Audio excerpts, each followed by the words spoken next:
ये अल्लाह के महबूब को महबूब बनाना अल्लाह का महबूब बनना है।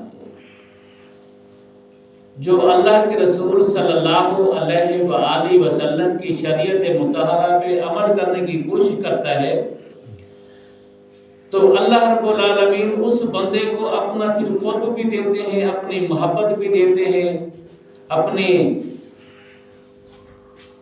कुर्ब में खास जगह देते हैं। हम कलमा पढ़ते हैं सरकार दो आलम सल्लल्लाहु अलैहि वसल्लम का, सिर्फ जुबान से अदा कर देते हैं। हमने ये कभी नहीं समझा, तन्हाई में बैठकर नहीं सोचा।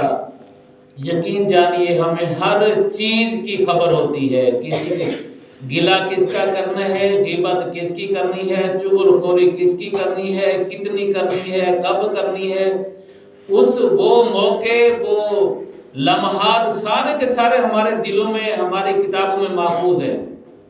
अगर महफूज नहीं है तो रसूल अकरम सल्लल्लाहु अलैहि वसल्लम के फरमान वो हमारे किताबों में, हमारे यानी दिल की किताबों में वो नहीं है। हम हमेशा यही सोचते हैं कि फलां को डाज देनी है, फलां के साथ निमटना है, फलां को धोखा देना है, फलां को लूटना है। हमारे मुसलमान की ये ख्वाहिश होती है कि मैं ही सबको लूट लूं, मुझे कोई ना लूट सके। ये हमारी ख्वाहिश होती है। तो अल्लाह हम सबको सही मानों में प्यारे हबीब सल्लल्लाहु दुरूद पाक पढ़ लीजिए सल्लल्लाहु अलैहि वसल्लम की शरीयत मुतहरा में सही मानों में अमल करने की तौफीक अता फरमाए। हम सब गुनाहगार हैं, तो बख्शिश का जरिया अगर मैं चाहता हूं, आप चाहते हैं, अगर कोई बख्शिश का जरिया चाहता है तो फिर वो प्यारे नबी सल्लल्लाहु अलैहि वसल्लम के दरवाजे पे आ जाए, उसे बख्शिश मिल जाएगी। जब अल्लाह अपने महबूब से खुद फरमा रहे हैं कि मेरे महबूब अगर ये मेरे दोस्त बनना चाहते हैं, कुल इन कुंतुम तुहिब्बुनल्लाह, महबूब इनसे फरमा दीजिए, इनसे अपने उम्मत से, अपने दोस्तों से फरमा दीजिए कि अगर तुम चाहते हो कि अल्लाह तुमसे मोहब्बत करे तो फिर आप मुझसे मोहब्बत करो। फिर अगले मकाम पे अल्लाह ने फरमाया कि अतीउल्लाह व अतीउर रसूल, कि अगर तुम चाहते हो कि कामयाब हो जाओ तो फिर अल्लाह की इताअत करो और उसके रसूल की इताअत करो। दो फर्माबरदारी है। जब बंदा इन दो में पुख्ता हो जाता है तो फिर वो किसी का हक नहीं खाता, फिर वो नाप तोल में कमी नहीं करता। फिर जब वो जुबान चलाता है तो सोचता है कि यार मेरी जुबान से किसी को तकलीफ तो नहीं हो रही। फिर वो अंधाधुंध कलेमात जुबान से नहीं निकालता, बोलते हुए सोचता है कि कहीं मेरे अल्फाज किसी के दिल की तकलीफ का बायस तो नहीं बन रहे। तो इन कुंतुम तुहिब्बुनल्लाह, दुनिया के हर मामले में रसूलुल्लाह सल्लल्लाहु अलैहि वसल्लम के रास्ते को सामने रख के हमने इंतखाब करना होगा कि अल्लाह के महबूब ने शादी किस तरह की। ये जो शादी हम कर रहे हैं, क्या किसी सहाबी ने ऐसे शादी की? ये रस्म और रिवाज, दौलत को आसमानों की तरफ फेंकना, फिर हम कहते हैं जी हम तो गरीब हैं, महंगाई बहुत है, घर में पूरे नहीं पड़ते। जब शादी ब्याह का मौका आता है वही गरीब पैसे लुटा रहा होता है, ऊपर बेकदरी कर रहा होता उसी दौलत की। कभी नहीं सोचा ना हमने। मेरे महबूब सल्लल्लाहु अलैहि वसल्लम ने भी शादियां की हैं, हमने भी की। हम शादियां रोज करते हैं, रोज देखते हैं। कभी बहन की शादी है, कभी बेटी की शादी है, कभी भांजी की है, कभी भतीजी की है, कभी भतीजे की शादी है, कभी भाई की शादी है। हमने भी कभी रियायत की इस मामले में? कभी हमने कहीं से जाके मसला पूछा कि जी हम शादी कर रहे हैं रसूल मुकर्रम सल्लल्लाहु अलैहि वसल्लम ने जब अपनी बेटियों की शादी की तो किस तरह की, क्या लवाज़िमात किए थे, बेटी को कैसे रुखसत किया था, बेटी को कौन सा जहेज दिया था। आज तो जहेज की इतनी लानत पड़ गई है कि गरीब आदमी अपनी बेटी के हाथ पीले भी नहीं कर सकता। डिमांडें बढ़ गई, डिमांडें बढ़ गई। कार हो, बंगला हो, कोठी हो, जेवर हो, मकान हो, फलां हो, फलां हो, फलां हो। ना इतना हो सकेगा बेटी वाले से, ना वो बेटी को रुखसत करेगा। फिर कहीं बेटी वाले ऐसे होते हैं कि वो डिमांड कर देते हैं, ना बेटे वाला डिमांड पूरी करेगा, ना बेटे की शादी होगी, ना बेटी की शादी होगी। कौन सी डिमांड देता है? ये कौन सी शरीयत है? कौन सा दीन है? ये कौन सा इस्लाम है? हमने कभी नहीं सोचा। यकीन जानिए, दुकान वाला दुकान पे बैठा है, वो डंडी मार रहा है अपने जगह पे बैठा हुआ। कलमा भी हम पढ़ते हैं, धोखा भी देते हैं। कलमा पढ़ते हैं, सारे पढ़ते हैं ना, से कलमा, धोखा भी देते हैं। नबी की उम्मती भी कहलाते हैं। गुलामी रसूल में मौत भी कबूल है, ये भी अल्फाज कहते हैं। कभी शीशे में खड़े होकर हमने अपने आप को नहीं देखा कि क्या मैं वाकई गुलाम रसूल हूं भी कि नहीं। गुलाम तो वो थे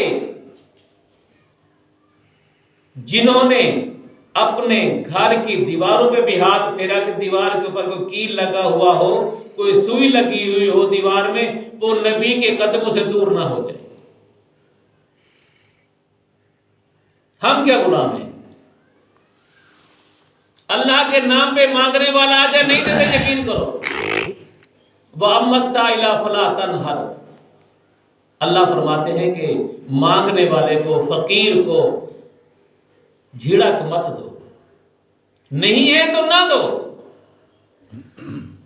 झिड़क मत दो। तू हट्टा कट्टा है, कमाने के काबिल है, भीख मांग रहे, तुझे शर्म नहीं आती? अगर खातून है तो मुझको 10 बातें सुना देते हैं। मेरे अल्लाह ने इससे मना फरमाया है कि किसी फकीर को, किसी साइल को, किसी मांगने वाले को झिड़क मत दो। है तो दो, वरना उसे प्यार से कहो कि मेरे पास नहीं है, माफ करो। हम प्यार से कहाँ बोलते हैं? क्या ख्याल है सही बुजुर्गों? जे वो बंदा जिस मकाम पे बैठा है, वो उसी मकाम पे छुरियां तेज करके बैठा है। कोई भी दुकानदार है, कोई भी इंसान है, हम सब में से अपने अपने मकाम पे बैठे हैं तो छुरियां तेज करके बैठे हैं। सरायकी में कहते हैं आंखों चुपकी नहीं तंबालो करके। ये हमारा हाल है। मुझे ये बताएं, जब हम किसी को धोखा दे के मस्जिद में आएंगे तो क्या हमारी नमाज होगी? जब बेटा बाप से लड़कर मस्जिद में आएगा, नमाज पढ़ने आएगा, बाप रो रहा होगा, माँ रो रही होगी, तो बताइए क्या उसकी नमाज कबूल होगी? उसने नबी की शरीयत पे अमल किया? नबी की सुन्नत पे अमल किया? नहीं किया ना। सही,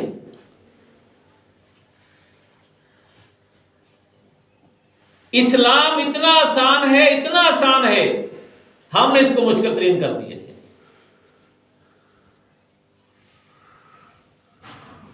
अगर कोई घर में फौतगी हो गई है, बंदा फौत हो गई है, गरीब आदमी फौत हो गया, उसके छोटे छोटे मासूम बच्चे हैं, ये हमारा रिवाज हो गया कि जब तक उसकी कुल खानी नहीं की जाएगी वो बख्शा नहीं जाएगा। ऐसे कहते हैं ना। और अल्लाह के महबूब ने फरमाया कि 3 बार कलमा, 3 बार कुल शरीफ पढ़ के, कुल हुवल्लाहु अहद, उसकी रूह को बख्श दो, पूरे कुरान का सवाब उसे मिल जाएगा। हाँ, जिसकी हैसियत है वो करे, खैर जिसकी हैसियत है वो करे। हमने कभी ये नहीं देखा ना कि इसके पास हैसियत है या नहीं है, उसे उधार मंगवाकर हम उसका खर्चा करते हैं। फिर मासूम यतीम बच्चे, बेवा, फिर वो उधार भरते ही रहते हैं सारी जिंदगी। हमारा ये मामला होता है।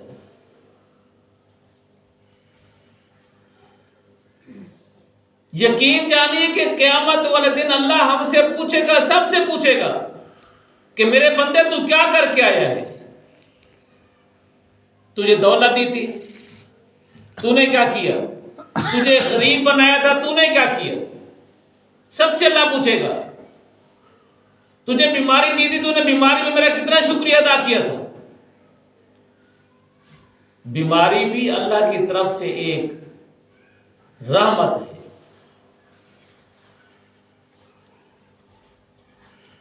और अगर हम कोई बंदा बीमार हो जाता है तो वो अल्लाह का भी नाशुक्र हो जाता है। कभी नहीं सोचा कि ये जो बीमारी मेरे घर से निकल नहीं रही, डॉक्टरों पे पैसे दिए जा रहा हूं, इसकी वजह क्या है? हो सकता है अल्लाह मुझसे नाराज हो। कोई मैं काम ऐसे करता हूं कि जिससे अल्लाह नाराज हो। सूद लेना हम कोई गुनाह नहीं समझते। कई लोग ऐसे हैं कि सूद पे पैसा चला रहे और बैठे हुए खा रहे, गरीबों का खून पी रहे हैं बैठे हुए। गरीब तो मजबूरी में आता है, उसकी इमदाद कर दो। अल्लाह ने दौलत दी है, गरीब की इमदाद कर दो। उसे को भी जैसे हो जाए वैसे थोड़े थोड़े करके मुझे उतार देना पैसे, अपना कारोबार करना। अल्लाह का ये हुक्म है। लेकिन हम उस गरीब को सूद पे पैसे दे उसका खून पीते हैं, नमाज भी पढ़ते हैं। क्या होगा हमारे साथ? तन्हाई में हमने सोचा कभी बैठ के? हर बंदे को हुक्म है कि वो तन्हाई में बैठकर अपना एहतसाब करे। सोने से पहले बिस्तर में बैठ के एहतसाब करे, अपने गिरबान में झांक ले कि आज मैंने कितनी नमाजें पढ़ी हैं, कितने अच्छे काम किए हैं, कितने बुरे काम किए हैं, अल्लाह को कितना राजी किया है, रसूलुल्लाह को कितना राजी किया है, माँ बाप को कितना राजी किया है। अपने दिल को तसल्ली दे, अपने अंदर झांक कर देखे कि आज मैंने अल्लाह को मनाने वाले, अल्लाह से प्यार करने वाले कितने काम किए हैं मैंने, ताकि जो मरने के बाद मेरे काम आए। हमें तो ये काम करने होने चाहिए ना। सही कभी सोचा हमने कि सीधे हाथ से बिस्मिल्लाह, पहले हाथ धोना, बिस्मिल्लाह पढ़ना, फिर खाना शुरू करना? ये कभी नहीं हुआ हमारे साथ। क्या ख्याल है? नहीं करते ना हम ये काम, जबकि हमें हुक्म इस बात का दिया गया तुम ये काम करो। जो शख्स बगैर हाथ धोए, बगैर बिस्मिल्लाह पढ़े खाना शुरू करता है, शैतान उसके साथ शुरू हो जाता है। फिर कहते हैं जी हमारी भूख नहीं उतरी, खाना थोड़ा था, बरकत नहीं हुई। बरकत कहां से होगी?